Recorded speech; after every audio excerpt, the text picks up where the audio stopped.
मध्य प्रदेश विधानसभा चुनाव 2023 कई सीट पर समाजवादी पार्टी गणित बिगड़ सकती है।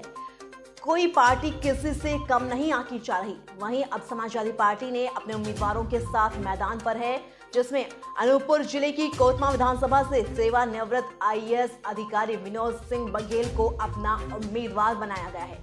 वहीं कई महत्वपूर्ण फैसले लिए गए हैं, जिसमें सीधे भाजपा कांग्रेस के वोट बैंक पर नजर रखी है। साथ आए होंगे तो इस क्षेत्र में, खासकर कोतमा जैसे क्षेत्र में, वन संपदा और भूमि संपदा, मतलब जो खनन संपदा, इससे ये क्षेत्र परिपूर्ण है, लेकिन इनको सही मायने पे अपन क्रियान्वित नहीं कर पा रहे हैं। इसमें चाहे क्षेत्रीय राजनीतिक शुचिता की कमी रही हो या जैसा भी रहा हो, क्योंकि ये पूरा बेल्ट जो है कोल बेल्ट से परिपूर्ण है और इंडस्ट्रियां आई भी और नहीं हो पाई। जैसे और वेलस्पन जैसी बड़ी बड़ी कंपनियां यहाँ आके और कैसी भी तकनीकी थोड़ी बहुत कमी हो सकती है और करना इसको शासन को ही है।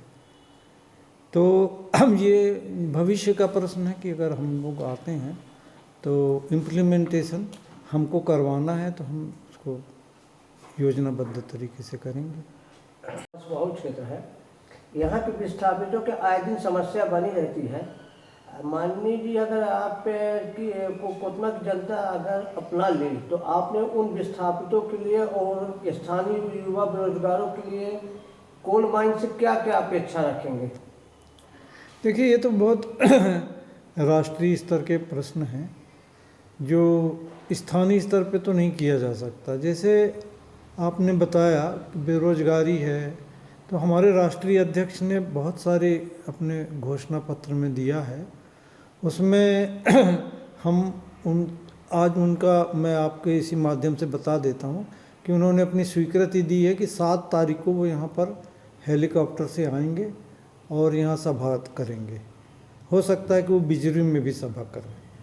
हम उनको, अगर हमारे बस में रहा तो हम यहाँ पर कोई इंडस्ट्री डालने के लिए प्रेरित करेंगे और आश्वासन लेंगे कि वो यहाँ पर कोई इंडस्ट्री डालें, ताकि युवा बेरोजगार हैं, ये जो विस्थापित हो रहे हैं, उनको ये सब समस्या से जूझना ना पड़े।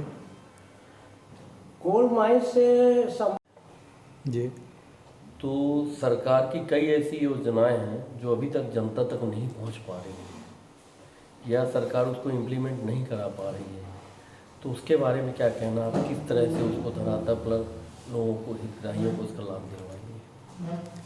ये तो सरकार का ही दायित्व है कि उनकी जो योजना है वो धरातल पर पहुँचे। मतलब तो आपने अपने जो आपका कार्यकाल रहा है उस दौरान इस चीज़ का अनुभव तो किया होगा कि किस तरह से लोग वंचित रह जाते हैं इन योजनाओं से। हाँ, तो वो एक जनप्रतिनिधि अगर आप बनते हैं जी, तो उस हैसियत से आप क्या करेंगे? देखिए, इसका प्रचार प्रसार बहुत ज़रूरी होता है।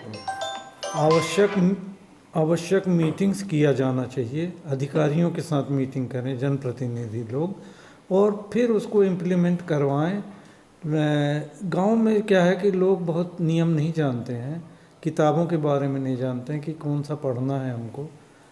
वो अगर वो पढ़ें, अधिकारी जाके वहाँ बताएं, तो वो निश्चित रूप से उनको जानकारी जब होगी तो ऑफिस में आ पाएंगे। ऑफिस में एक बहुत अच्छा वेलकम होना चाहिए जो हितग्राही है।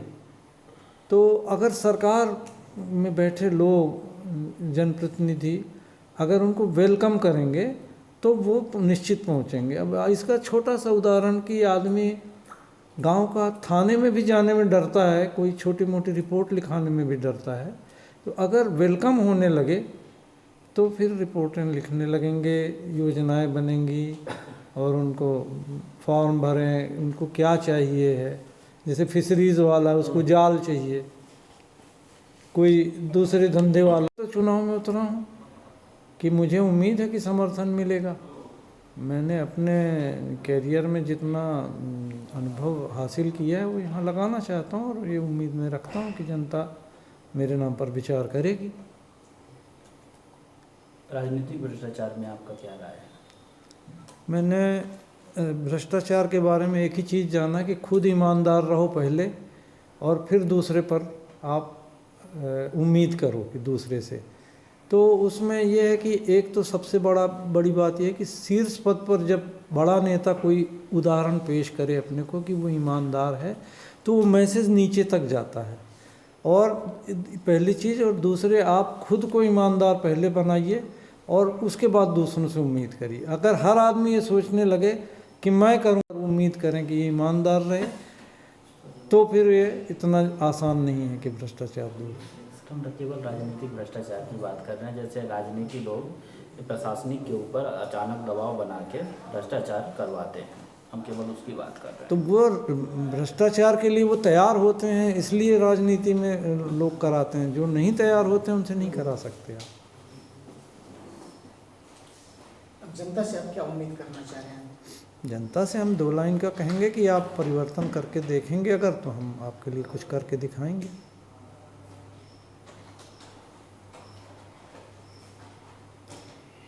तो वो कहाँ फॉर्म भरे, कहाँ से उसको राहत मिले, तो ये सब चीज़ें उनको बताना पड़ेगा और उनका भय दूर करना पड़ेगा। वो ये जनप्रतिनिधियों की और अधिकारियों की बैठकों के साथ ही हो पाता है, तो ये योजना हो सकता है आसान। ठीक है सर, ये यहाँ पे क्या है, ज़्यादातर होता है कि ये एम्स अगर यहाँ खुल जाए तो बहुत लोगों को बाहर रेफ़र नहीं करना पड़ेगा। से बोल रहे हैं तो स्टडी पर्पज़ से तो मेडिकल कॉलेज तो जहाँ जहाँ भी खुल जाए तो अच्छा है, तो उसके लिए प्रयास ही किया जा सकता है अभी तो। स्थानीय स्तर पे अगर आप यहाँ से जीत हासिल करते हैं तो क्या स्थानीय क्षेत्र के लिए क्यों नहीं, उसके लिए अवश्य हम प्रयास करेंगे कि यहाँ मेडिकल कॉलेज खुले और कोई भी विधायक चाहेंगे यहाँ पर मेडिकल कॉलेज खोले। जी, आप कि काम करते हैं तो कहीं उनको बीमारियाँ बहुत सारी होती हैं तरह तरह की, वो किस स्तर पे निपटे जा सकते हैं। उनके जो बाकी जो वित्तीय समस्याएं रहती हैं, किसी का कहाँ क्या काम रुका है, वो उसका कैटेगराइज करके ही उनसे बात करके उसका निराकरण किया जा सकता है। अपना प्रत्याशी हो गया हूँ और कोतमा में मैं विकास की क्या संभावना है इस सब को लेकर के इस राजनीति में मैंने अपना कदम रखा है।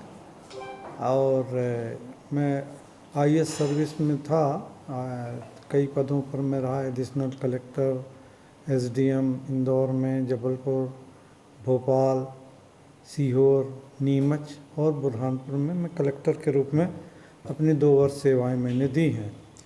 प्रशासनिक अनुभव के साथ ही मुझे राजनीति में कदम मैंने रखा है, क्योंकि मेरी पारिवारिक पृष्ठभूमि ये है कि मेरे पिता स्वर्गीय श्री कृष्णपाल सिंह जीते थे और उसके बाद फिर वो कांग्रेस में शामिल हुए थे। रिटायर होने के बाद मुझे जन सेवा के लिए एक प्लेटफॉर्म चाहिए था, जो मुझे समाजवादी पार्टी ने दिया है। मेरे पास जो आइडियाज़ हैं उनको मैं यहाँ लागू करना चाहता हूँ।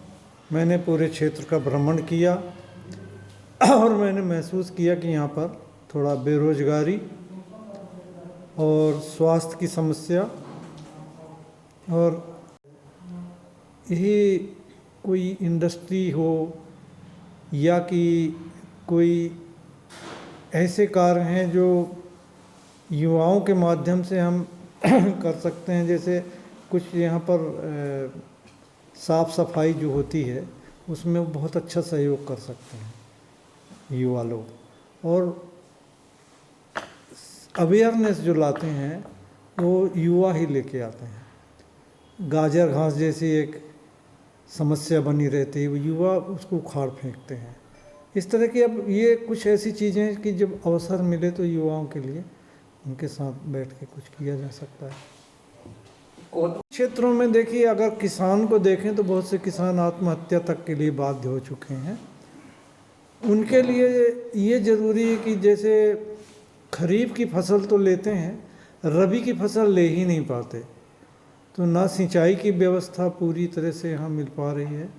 दूसरे ये पशुओं के द्वारा जो नुकसान पहुँचाते हैं खेत में, उसको रोकने की अगर कार्रवाई करें तो बहुत सारे ग्रामीण अंचल में पानी मिल जाए, ये सब सुविधाएं मिलें तो किसान फले फूले और उनको आत्महत्या तक के लिए नहीं जाना पड़े। इस क्षेत्र के युवाओं के लिए आपने क्या योजना? इलाकों में फुटपाथ है बनना, पार्क बनने चाहिए अच्छे, कुछ स्विमिंग पूल वगैरह भी होना चाहिए। ये कुछ आइडियाज़ मेरे दिमाग में हैं और मैं चाहता हूँ कि इनको मैं पूरा करूँ जनसेवा का अगर मुझे अवसर मिल जाए तो। इस क्षेत्र में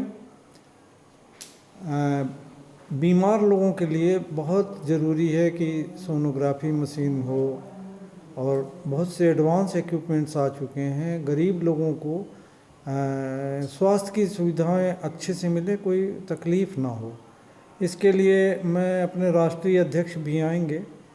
अगर हम कर सके तो हम चाहेंगे कि यहाँ पर एम्स जैसे अस्पताल बहुत अच्छे खोले जाएं और मैं आश्वस्त हूँ कि ये सब बातें जो है हमारे राष्ट्रीय अध्यक्ष मानेंगे और जहाँ तक हो सकेगा कि हम उनसे बात करेंगे कि कोई इंडस्ट्री यहाँ पड़े ताकि बेरोज़गारी जो है उसकी समस्या ना रहे। और इस तरह से मैं चाहता हूँ कि कोतमा में एक मेरे लिए मॉडल बने कि यहाँ बहुत अच्छा विकास कार्य हुआ। और कोई प्रश्न हो तो आपसे हम